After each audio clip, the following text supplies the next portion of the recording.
2028 में मध्य प्रदेश और 2029 में देश। ये संघर्ष जब ही होगा, ये लक्ष्य जब ही प्राप्त होगा, तब हम पूरी ताकत से संगठन को मजबूत करेंगे। और जैसा मैंने गुंदेलाल भैया अभी ब्लॉकों की मीटिंग ली होगी, तो उन्होंने आपको कहा होगा कि ग्राम पंचायत कांग्रेस कमेटी का हमें गठन करना है, जिसमें ग्राम पंचायत में कांग्रेस का अध्यक्ष बनेगा, हमारे 25 लोगों की कमेटी बनेगी, हमारे यूथ कांग्रेस, एनएसयूआई, महिला कांग्रेस, सारे फ्रंटल जो अग्रणी संगठन है हमारे, उनका सबका गठन गांव में होगा। जो नगर पंचायत है उसमें मोहल्ला कमेटियां बनेगी। और ये सब करने के साथ साथ वैचारिक रूप से हम कांग्रेस को चाहिए, कांग्रेस के विचार को चाहिए। कांग्रेस का वो विचार जो प्रेम की बात करता है, प्यार की बात करता है, जल जंगल जमीन की बात करता है। कांग्रेस का विचार वो विचार जो प्रकृति से प्यार करता है, ईश्वर मानता है, देवता मानता है, इस धरती को, इस जंगल को, इस जमीन को, इस प्रकृति को, उस विचार के साथ जब तक वैचारिक रूप से लोगों को हम नहीं जोड़ पाएंगे, तब तक कांग्रेस पार्टी अपना वैभव नहीं लौटा सकती। साथियों, एक तरफ है भारतीय जनता पार्टी जिसका काम टोटल घृणा और नफरत है, जिसका केवल भाई से भाई को लड़ाने का काम है, नफरत फैलाने का काम है। और एक तरफ है कांग्रेस पार्टी जिसका सिर्फ काम जोड़ने का है। राहुल गांधी जी जिन्होंने देश की एकता और अखंडता के लिए, प्यार के लिए, मोहब्बत के लिए, मोहब्बत की दुकान खोलने के विचार के लिए कन्याकुमारी से कश्मीर तक 4000 किलोमीटर चले और ये महसूस कराया, एहसास कराया देश कि अगर ये देश चल सकता है, दुनिया चल सकती है, प्रकृति चल सकती है, तो सिर्फ और सिर्फ और सिर्फ प्रेम से चल सकती है। अरे हिंदू धर्म में एक जो प्रार्थना है, जो हर प्रार्थना से पहले, हर आरती से पहले कही जाती है, वसुदेव कुटुंब। वसुदेव कुटुंब मतलब विश्व एक कुटुंब है। हर प्राणियों में सद्भावना की, ये पूरे दुनिया के प्राणी जिनके साथ एक दूसरे के प्रति सद्भावना हो, प्राणियों में सद्भावना की जब बात करते हैं और विश्व के कुटुंब की बात करते हैं, तो फिर नफरत कहीं दूर दूर तक नहीं दिखती है, हिंदू धर्म भी सिखाता है। साथियों, मैं इतना कहना चाहता हूँ कि कांग्रेस पार्टी की मजबूती इसलिए जरूरी है कि ये भारतीय जनता पार्टी 25 साल से है, यहाँ सांसद 25 साल से बीजेपी का। क्या हमारे परिवार के लोगों को उतना रोजगार के अवसर मिले जितने मिलने थे? क्या कारण है कि मंडा के लोग पलायन करते हैं, ढिंडोरी के करते हैं, शेखपुरा करते हैं, अनूपपुर के करते हैं, शहडोल के करते हैं? क्या कारण है कि जो उद्योग, व्यापार, व्यवसाय आना था वो नहीं आया इस क्षेत्र में? आखिर वोट लेते हैं, चुनाव जीतते हैं, सांसद बनते हैं, सरकार बनाते हैं, पर हमारे विकास के रास्ते क्यों बंद है? ये सवाल तो बनता है कि नहीं बनता है? क्या कारण है, क्या कारण है इस देश में? जब भारतीय जनता पार्टी अपनी बार मोदी सरकार, तो जो चांदी थी 10 साल पहले क्या भाव थी, आज क्या भाव है?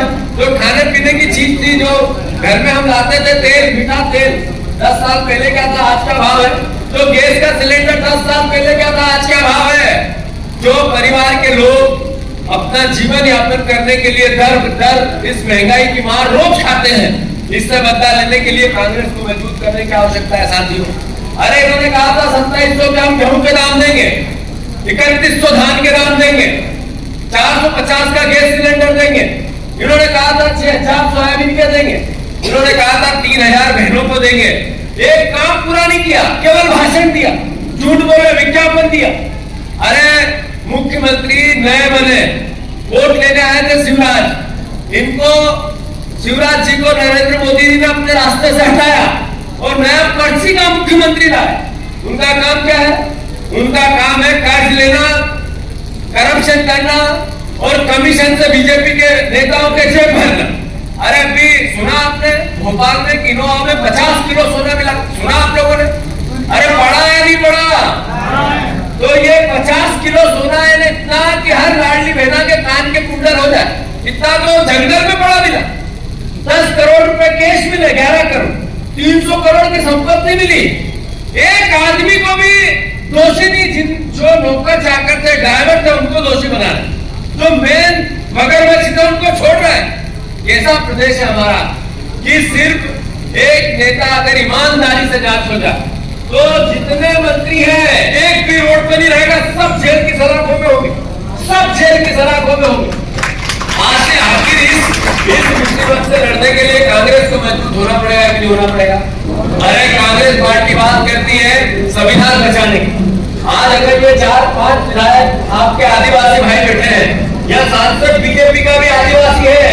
अगर हमारे शहडोल में, मंडा में, हमारे अनूपपुर में, हमारे ढिंडोरी में, हमारे सारे आसपास के जिलों में आदिवासी सीट आरक्षित हुई, ये किसने ताकत दी? ये ताकत दी संविधान ने, बाबा साहब अम्बेडकर ने, कांग्रेस पार्टी ने। अगर भारतीय जनता पार्टी, नरेंद्र मोदी, इनकी आरएसएस लगातार हमला करती है, संविधान क्यों करती है? क्योंकि इनको आरक्षण से नफरत, इनको संविधान से इसलिए बार बार हमला करते हैं। अमित शाह जी ने कहा संसद में कि अम्बेडकर अम्बेडकर अम्बेडकर, इतना तो चिल्लाओ तो 100 साल तक, 10 साल तक स्वर्ग में जगह मिल जाए।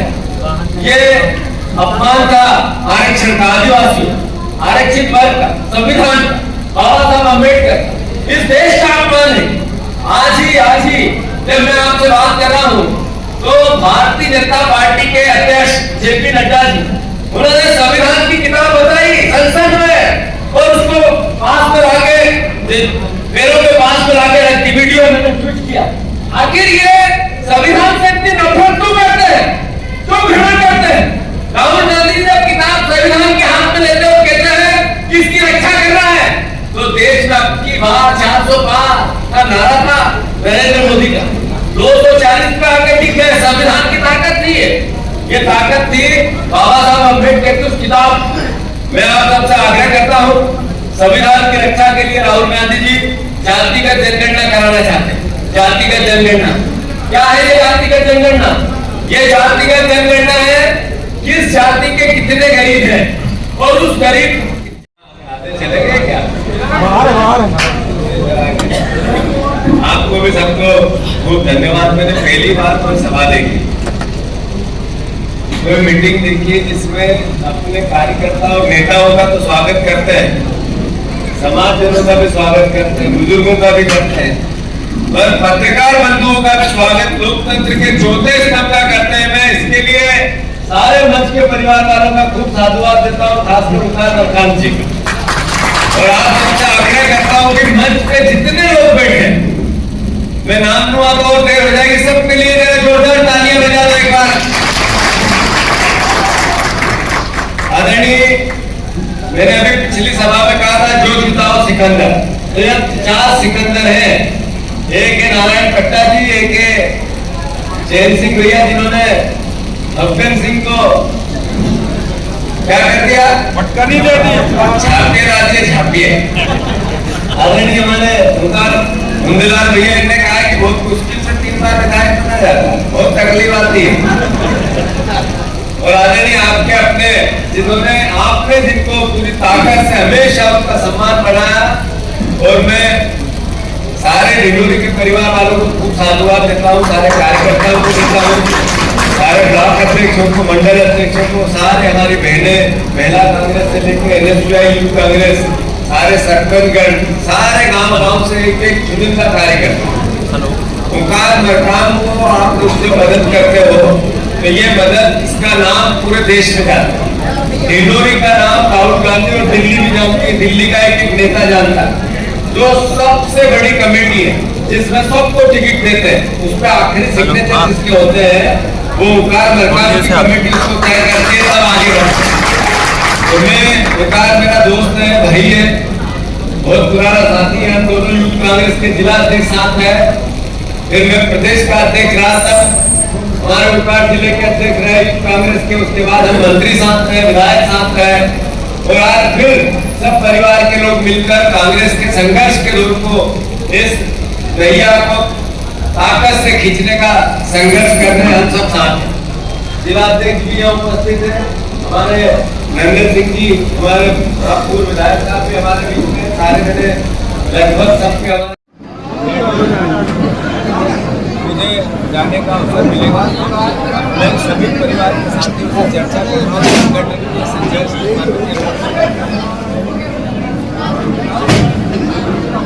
मैं सभी परिवार के साथियों से चर्चा कर रहा हूँ, और पूरे कांग्रेस के नेता, हमारे साथ सारे हमारे संगठन के पदाधिकारी, सब परिवार के लोग मिलकर संगठन को कैसे मजबूत किया जाए, अच्छे और सच्चे विपक्ष की भूमिका कैसे निभाई जाए, इसको लेकर कार्यकर्ताओं से संवाद और चर्चा लगातार हो रही है। मुझे बहुत खुशी हुई। हमारे ये संचलन में आकर इतना उत्साह है मेरे परिवार के लोगों में, अद्भुत और अकल्पनीय।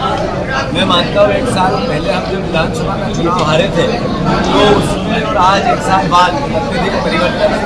कांग्रेस पार्टी एक अच्छे विपक्ष की भूमिका निभाते हुए हम मोहन सरकार को लगातार इस बात के लिए मजबूत कर रहे हैं।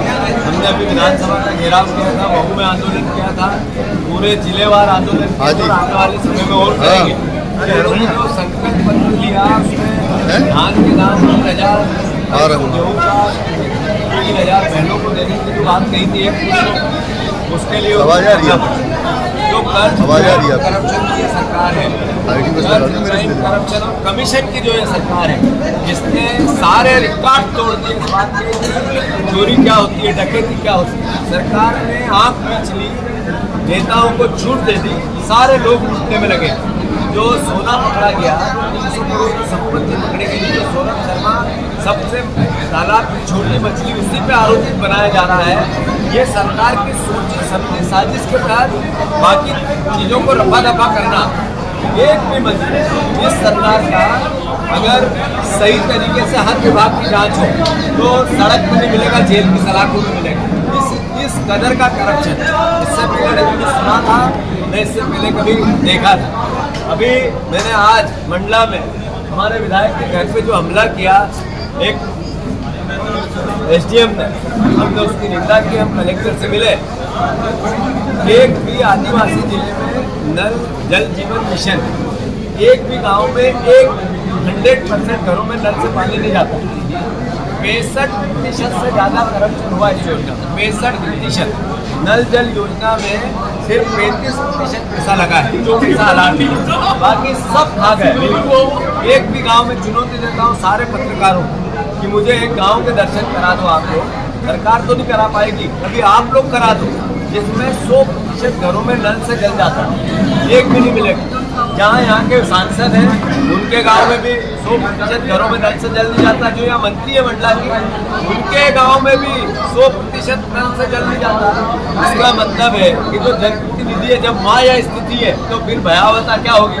तो फिर से कांग्रेस पार्टी अपना दायित्व निभाएगी, इस करप्शन के अगेंस्ट लड़ेगी, वचन पत्र की मांग को लेकर लड़ेगी और अपना संगठन मजबूत करने में कोई कसर बाकी नहीं छोड़ेगी। संविधान की रक्षा का हमारा संकल्प है, हमारा संकल्प है लोकतंत्र की रक्षा का, हमारा संकल्प है जातिगत जनगणना का। जातिगत जनगणना इस देश की मांग है। गरीब के लिए खजाने खुले, ये कांग्रेस पार्टी राहुल गांधी जी दृढ़ संकल्पित है। जातिगत जनगणना होकर गरीब की पहचान हो और देश के खजाने की नीतियां गरीब के लिए बने, ये कांग्रेस पार्टी हर हालत में करके रहेगी। मध्य प्रदेश में कांग्रेस पार्टी व्यक्तिगत रूप से कांग्रेस के कार्यकर्ता इस आंदोलन को करेंगे। धन्यवाद। अब आपके सवाल हो। बात यह है कि ये सरकार ने 33 विभागों की 76 योजनाएं बंद कर दी। जो मेधावी छात्रों की बात है, केवल गुमराह करना, मूर्ख बनाना, झूठ बोलना, विज्ञापन देना और अपनी छवि को बरकरार रखने की कोशिश करना, ये प्रयास। आज आदिवासी एरिया में कितने छात्रावास ठीक है, कितने को छात्रवृत्ति मिली है, कितने परिवार के लोगों को 2 लाख नौकरियों की 2.5 लाख बात की थी। एक भी परीक्षा ऐसी जिसमें मध्य प्रदेश शासन ने नौकरी के रूप में दी हो, मध्य प्रदेश की सरकार बता दे। मैं मानता हूँ हर एंगल पे फेल होने वाले लोग केवल करप्शन जानते हैं, कमीशन जानते हैं, क्राइम जानते हैं और लोगों को गुमराह करना जानते हैं। धन्यवाद। ऐसा है, महाकुंभ आस्थाओं का विषय है और भारतवर्ष में आस्थाओं का एक अपना महत्व है। मैं मानता हूँ कि महाकुंभ में जो सरकार के आयोजन जो नियोजन थे वो फेल हुए। मैं मध्य प्रदेश सरकार से और देश की सरकार से, दोनों से, प्रदेश की, उत्तर प्रदेश की सरकार से मांग करता हूँ कि वो सारे व्यवस्था सुधारे। और मध्य प्रदेश की सरकार से मैंने आग्रह किया है कि मोहन यादव जी जो मध्य प्रदेश के वासी महाकुंभ में जाने में या वहाँ रह के भगदड़ में मर गए, उनको मुआवजा दें और हम उनके प्रति संवेदनाएं व्यक्त करते हैं। जहाँ तक प्रश्न है महाकुंभ और आस्थाओं का, कांग्रेस पार्टी हमेशा संविधान के सम्मान है, जिसमें सबको अपने अपने धर्म के अनुसार, सबको अपनी अपनी मान्यता के अनुसार प्रार्थना करने की, पूजा करने की छूट देते हैं। धन्यवाद। गांजे की यहाँ से भगदड़ नहीं भाई। अगर आई है पुलिस के हाथ में नहीं लगा ये मामला। गांजे फिर किसके हाथ में लगा? एसटीएफ ने पकड़ा था। हाँ, मतलब पुलिस की मिली भगत से ही गांजा आया था। तो मैं मानता हूँ कि ये हालात है मध्य प्रदेश के, कि पूरे प्रदेश के बच्चों को सिर्फ नशे में डालना, वो चाहे स्मैक हो, चाहे शराब हो, चाहे दारू हो, चाहे अलग अलग तरह की गांज और भांगड़ा हो। अरे यार क्या करते हो यार सब लोग मतलब